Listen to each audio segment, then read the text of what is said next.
Hello everyone, welcome to RV points. तो आज की इस वीडियो में हम घन और घनमूल को समझेंगे। यहाँ पर इसे इंग्लिश में हम क्यूब एंड क्यूबिक रूट कहते हैं। तो आज की इस वीडियो में हम इस कंसेप्ट को भी समझेंगे और साथ ही इसकी जो क्यूबिक रूट अर्थात घनमूल जो होता है उसे निकालना भी सीखेंगे। अगर आप सीखना चाहते हैं या फिर इंटरेस्टेड है तो संपूर्ण वीडियो को वॉच कीजिए ताकि आप इसे बहुत ही आसान तरीके से सीख जाए। तो देखिए, पहले हम घन को समझेंगे अर्थात क्यूब को समझेंगे। क्या समझेंगे? क्यूब को समझेंगे। तो देखिए, क्यूब जो होता है, जब हम किसी संख्या को उसी संख्या से 2 बार गुना करते हैं, उसका जो गुणनफल प्राप्त होता है उसे हम क्या कहते हैं? घन कहते हैं। क्या कहते हैं? घन कहते हैं। तो देखिए, यहाँ पर हम कोई संख्या, मतलब हम यहाँ पर 2 लेते हैं और इस संख्या को हम उसी संख्या से 2 बार गुना करते हैं। इस तरीके से 2 बार गुना करेंगे और उसका जो गुणनफल आएगा वही हमारा क्या होगा? घन होगा। तो यहाँ पर इससे हम गुना करते हैं तो 2 दूना 4 दूना 8, क्या आया? 8 आया। इसका क्या आया? गुणनफल जो आया वो 8 आया।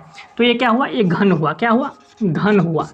चलिए, आप कहिएगा कि आप घनमूल क्या होता है? तो देखिए, घनमूल जो होता है वह संख्या होता है। हमने क्या किया? 2 को हमने 2 बार गुना किया और उसका जो गुणनफल आया वो 8 आया और 8 ये क्या हुआ? घन हुआ। और इसका जो घनमूल होगा वह संख्या होगा। क्या हुआ? वह संख्या होगा उसका घनमूल। ये 2 हो गया इसका घनमूल। क्या हुआ? घनमूल इसका 2 हो गया। 8 का घनमूल क्या हुआ? 2 हुआ। अब कहिएगा, देखिए, घनमूल का जो चिन्ह होता है, घनमूल का जो चिन्ह होता है, चिन्ह वह होता है इस तरीके से अगर लिखा हुआ हो तो ये क्या हुआ? घनमूल का चिन्ह हुआ। अगर कोई संख्या दिया हुआ हो, चलिए यहाँ पर हम पहला क्वेश्चन ले लेते हैं।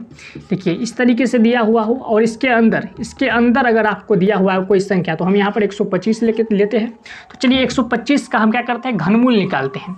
तो गुणनखंड विधि, अभाज्य गुणनखंड विधि से हम इसका घनमूल निकालेंगे। तो अभाज्य गुणनखंड विधि में क्या होता है कि अभाज्य संख्या से इन संख्या में हम क्या करेंगे? भाग लगाना स्टार्ट करेंगे। इस तरीके से ध्यान से देखिए, हम इस तरीके से 125 लिखेंगे और इसे इस तरीके से लकीर देंगे और इसमें हम क्या करेंगे? अभाज्य संख्या से भाग लगाना स्टार्ट करेंगे। तो सबसे छोटी सी अभाज्य संख्या क्या होता है? 2 होता है।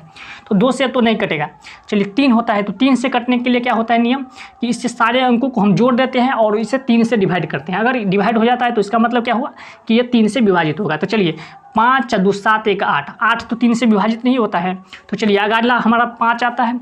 तो 5 को देखिए, 5 में क्या होता है? इकाई के स्थान पर 0 5 हो तो इसका मतलब 5 से विभाजित होगा। तो यहाँ पर देखिए 5 है तो ये 5 से विभाजित होगा। चलिए, इसे हम 5 से करते हैं। 5 दूना 10 और 5 25, फिर 5 से लगेगा, 5 25, फिर 5 से, तो 5 1 5। तो 125 का जो हमारा गुणनखंड आया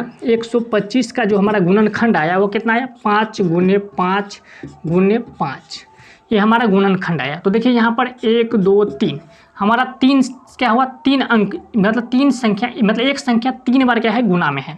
तो इसका मतलब इसका जो ये क्या हुआ? ये घन हुआ। ये क्या हुआ? घन हुआ। और इसका जो घनमूल होगा उसमें से एक संख्या, मतलब ये संख्या वही संख्या हो जाएगा। तो वह संख्या कितना है? 5 है। तो ये हमारा घनमूल हो गया। क्या हुआ? घनमूल हो गया। ये हमारा घनमूल 5 हमारा घनमूल हो गया। तो 125 का जो घनमूल आया वह 5 आया। कितना आया? 5 आया। 125 का घनमूल कितना आया? 5 आया।